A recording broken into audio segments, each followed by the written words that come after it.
welcome back to the channel. So today I'm not working on anything because the bug runs great. I was working on the Cabby, I think I mentioned in the last video. Had a couple check engine codes, P0150. So thankfully for a eBay company called AIP out in China, I got a new throttle body. Of course, it's the old one. For 98 bucks, because even though it worked and I took it apart, cleaned every inch of it, it was still throwing code saying that it would not adjust the throttle idle.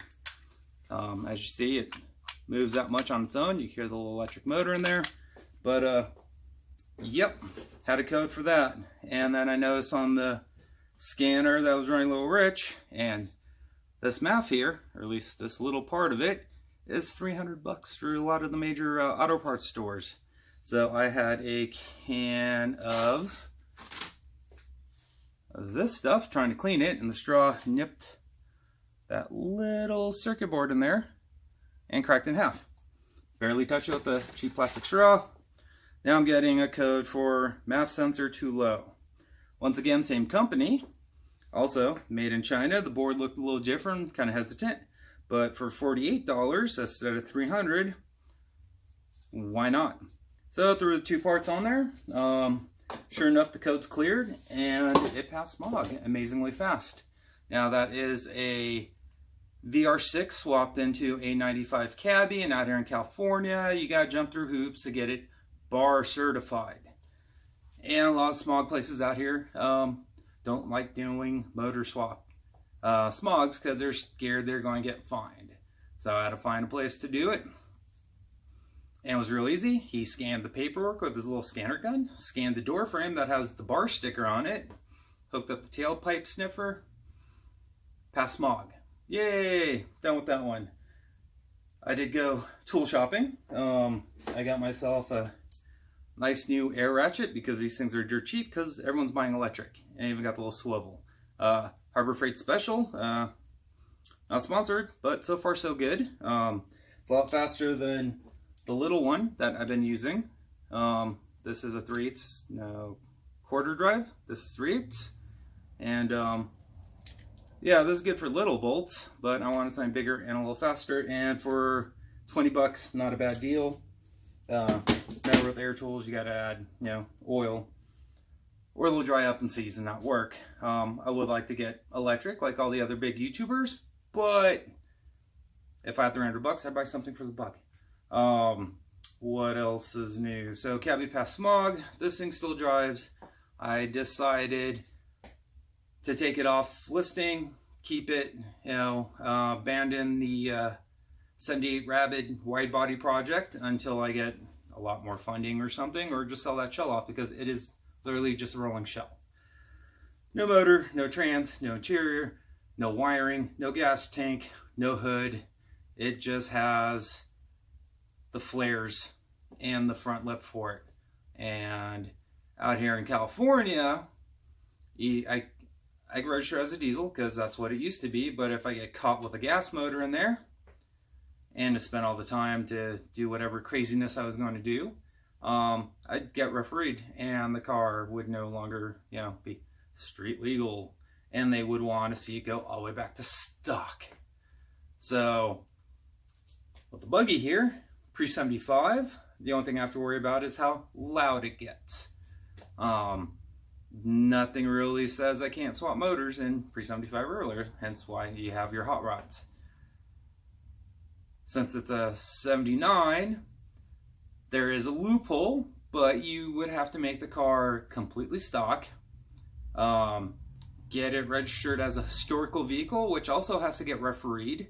That way they say, hey, all this is all original to 1979, and you insure it as a collectible vehicle. That is the only way I've seen to get around smog items that are newer than 75. So from 76 to 81, if you have a collectible car that you jump through hoops to make it a historical vehicle, get that cool California historical plate, and insure it as a collectible and only drive it a couple thousand miles a year, if that, yeah, you could beat smog. So if you got like, 79, 280ZX completely stock and you don't feel like doing smog anymore, get it registered as a collectible vehicle. So that was what I learned digging through the interweb, trying to find ways to get this thing registered. So as I magically find a VIN plate and paperwork and a license plate attached to a 75 Rabbit, which is near impossible, and I don't think anyone has one, is the only way that thing would be pre-smog. So buggy's fine, cabby's fine, got some new tools to play with because they were super cheap, and I might be changing the paint color on the car. I also bought a nice little DA sander from Harbor Freight as well. So got a wood table I'm trying to refinish. Once I'm done with that, I think the color needs a change on this. This is spray paint. This is good old Rust-Oleum. This stuff also not sponsored. They're Gloss Maui Blue.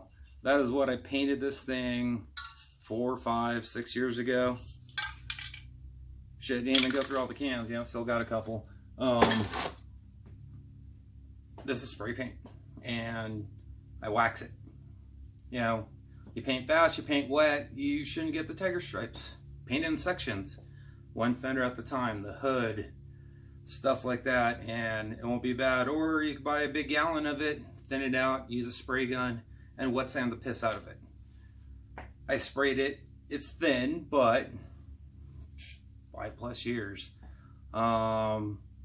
Let's see. So yeah, since nothing broken, sorry that there's not too much content. I was buying gas for the lawnmower, ran across a really nice lady who saw this bug on Jay Leno's garage. Yes, it was on Jay Leno's garage. Very nice lady. She wanted to take some pictures. I told her, like, park your car, hop in. Took some pictures of her behind the wheel, kind of nice to have, fans.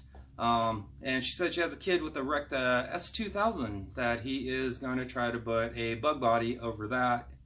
So best of luck. If you see this, send some pictures. She said that you live up here in Lancaster, so if I'm free, maybe I could help, give some advice or whatever the hell, or maybe you got this all under control and I just want to see it for shits and giggles because it sounds pretty interesting. So yeah, that's about it. Thank you everyone for watching, subscribing, helping my channel grow, what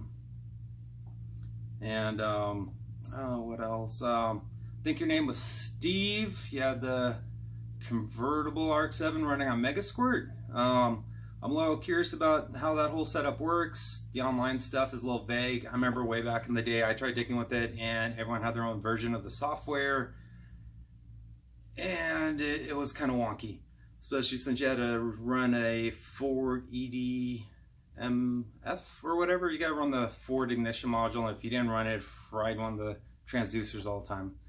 But send me a message if you see this, if you got free time. Love to pick your brain about a couple of things, on that. Once again, thank you guys so much for watching, subscribing, and until next time something breaks, steal it from another channel, keep on wrenching. Like I said, fix the smog shit, made it pass, didn't have to pay a shop, thank God it was something simple, not like revealing the motor and whatnot. Now I'm just rambling. But thank you guys once again. Take care.